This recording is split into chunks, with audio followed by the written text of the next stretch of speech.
Welcome back, Nick Lenz's Comic Corner. Classic, non-classic. This is episode number 204. 314, and Doubleshot number 244. Okay, two trades from the same series. This one, and this was a series originally published by Image under the Devil's Due imprint. Now I know originally I had said that I would only review trades from Marvel and DC, but because I did review Star Trek Planet of the Apes, and I had also reviewed G.I. Joe, which the issues I was reading from the train was published by. I figured, oh, why not? And plus, this guy is still writing today.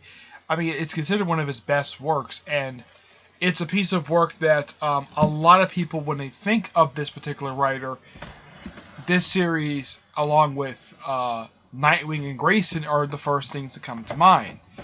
And what series is that? Just give me a second here. Go. Hack Slash. Yep, the series that made Tim Seeley famous, and also got him to do the Lost Boys miniseries, which, like I've said, I have read the first issue for. I'm looking forward to issue 2 when it comes out. Okay. Now this first trade is called First Cut, and this contains the stories Enthusiastic, Girls Gone Dead, Comic Book Carnage, and Slashing to the Snow. I should point out that the covers are nods to actual comic book poster, actual movie posters, like here, Slashing to the Snow. This is actually sort of a partial nod to Silent Night, Deadly Night. If you've ever seen the poster, I mean, yeah. The most typical, when you think of the poster, you think of a Santa, a guy who was, well, a Santa's arm coming through the roof of a chimney with an axe in his hand. This is quite similar to that, but adds, it's a similar type of style, but they changed it where instead of a hand, just blood going down the brick thing, and with bloody footprints. Yep, I mean there's many different nods to actual known, heck, there's even some killers in here, some serial killers. In this particular book, the serial killers there, now one thing both these trades have is which serial killers they encounter. And this one they encounter first the lunch lady, the person who basically kind of started this whole entire thing out when she tried to kill Cassie Hack, who I should point out is bisexual because she has slept with both men and women. One of us was noteworthy. The only woman she's actually basically been the only person been in a relationship with is only two people she has been in a relationship with over the years. One is, her name is Georgia Peaches. She was a woman that she met in the ongoing series that she did have a brief relationship with. It lasted for a little while before they had to break up. And of course, she had a one-night stand with the son of Sam Killer. I will explain him in a minute. In this book, you have the lunch lady, who is this very disgusting woman. Yeah. Yeah. Who says Dial Hack. I think this might be, yeah, this woman is Cassie Hack's mother. Then there is Bobby, who is a very bizarre looking one. Who is this guy right here. That's Bobby. These two over on the right, this is Laura and Father Wrath. I am not really sure exactly where they got the idea for these two. Yeah, these two right here. And of course, finally you have Lloyd and Jimmy. These two right here. Now my guess is the inspiration for these two guys is from the film Basket Case. I have seen clips of the movie. It is a really bizarre movie to watch. But, like I said, the stories in here are really good. And I do recommend trying it out. But I recommend not getting this version of the trades for Hack Slash. I do recommend getting the Hack Slash Omnibus. And those things are pretty cheap. Unlike the Marvel ones, which cost like... Well, they used to cost like $100 for these dang books. But they have been lowered to about $50 for the omnibuses. Image's one, the one they published, I think, yeah, Image's one published, Those, along with the stuff that Dark Horse publishes, part of Dark Horse and they published their omnibus, those things only cost like $20. They're kind of like the Essential Marvel books and Showcase Presents. Yeah.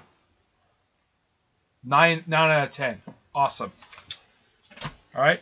Next up is Volume 2, Death by Sequel.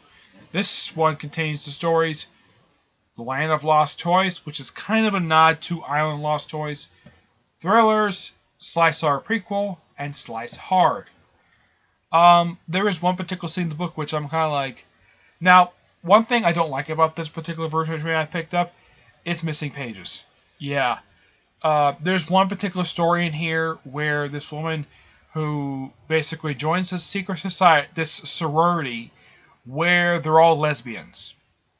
I am not kidding. There is a group sex scene. Well, they don't show them take off clothes, but yeah, basically you have a group of college-age students making out in a hot tub.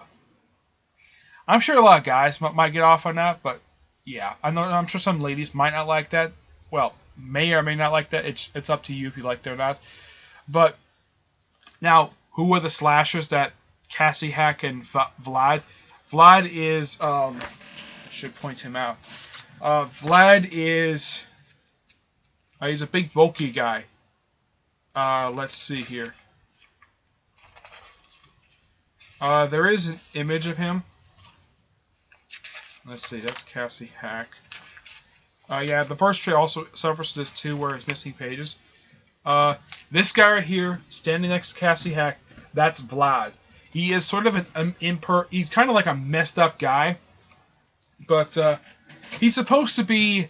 It's heavily implied in the whole series that he may have a thing for Cassie Hack. But Cassie Hack is supposed to be around. I mean, she's not 17. She's around between like.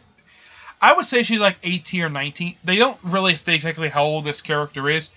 I do kind of point this out. The artist makes her look smoking hot. Yeah. Yeah. And the killers in this trade they counter. One, I'm like, okay, did they rip? Now, there's this guy right here called Exo.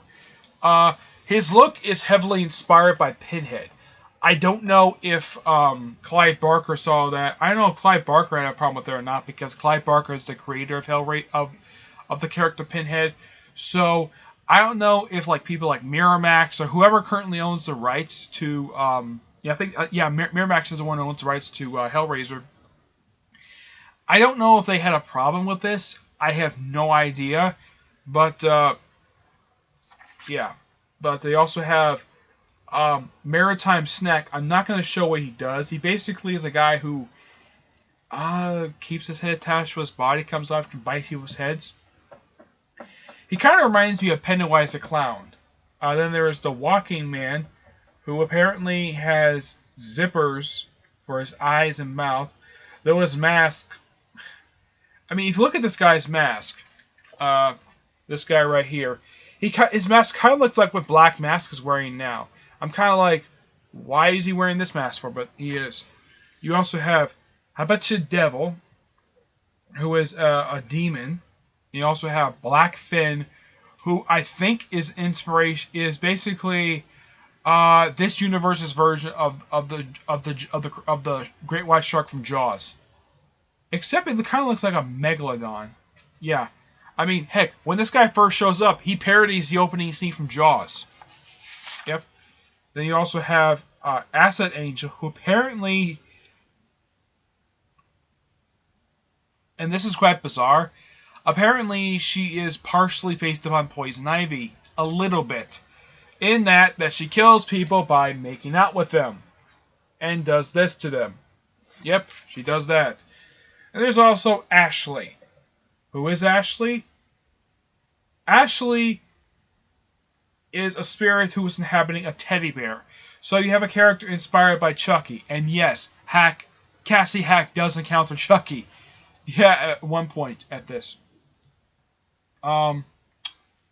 This is still good, despite missing pages. It's still good. 9 out of 10. Before I wrap up this video, I should mention that Tim Seeley, he basically wrote everything related to Hack Slash, except for the most recent miniseries, which I think was released about 2 years ago, called Son of Sam. though the name is spelled a little different than the actual Son of Sam killer. Now, some of you probably asking, before some of you ask in the comments below, like, who is Son of Sam? Son of Sam was a serial killer who killed people back in the 70s in Brooklyn, New York. And he was caught via a parking. He was arrested on a parking ticket, just like how Al Capone back in the late 30s, I think it was during the late 30s, where he was put in prison because of tax evasion. Now, apparently, Son of Sam Killer got his inspiration for his kills by being inspired by his neighbor's dog. Yep. That's really what it is. You can look it up on Wikipedia. It's well publicized. It's one of the most well publicized serial killers of all time in the last, like, 100 years. You could say he could be like a modern day Jack the Ripper, but there's nothing really noteworthy about him that I could think of. Except that he killed about, I think he's rumored about killed about 15 people back in the 70s. If you want to confirm if he killed that many, look it up on Wikipedia or just do research on the guy. Yeah, it's a bit bizarre, but that's where the character Son of Sam gets his name from. Basically, when you read this, it's like it seems like Tim Seeley growing up was a huge fan of slasher movies. That's really the only way to put it. Slasher and basically he's a fan of like the Bronze Age of horror movies, like movies that came out from like I'd say from the 60s up until present day. He's a fan of that. That's probably the reason why he stuck around doing hack slash for so long. Heck, even that crossover miniseries with Army of Darkness. Though, if you read it, half the time Ash is hitting on Cassie Hack because she's hot. Yeah. Though, as for how old Ash Williams is supposed to be, right now he's pretty much the same. He's pretty much the age of Bruce Campbell is, which I think he's supposed to be in his 50s. That's my guess. I don't know. It's been over 30 years since the original Evil Dead film came out. So, I have a feeling that he is. Since the fact the Army of Darkness comics typically take place after the events of the Army of Darkness film, I would say in the 90s he's probably in his 30s, I'd say. So he could be right now, he could be in his 40s or 50s right now. But Bruce Campbell is awesome whenever he's in. But, alright, that's it for this episode. Stay tuned for the next episode, which, a couple more books to talk about and some Marvel. Okay? So until then. Next episode would be episode 315 and Doubleshot 245, okay? So until then, I will see you there. Bye.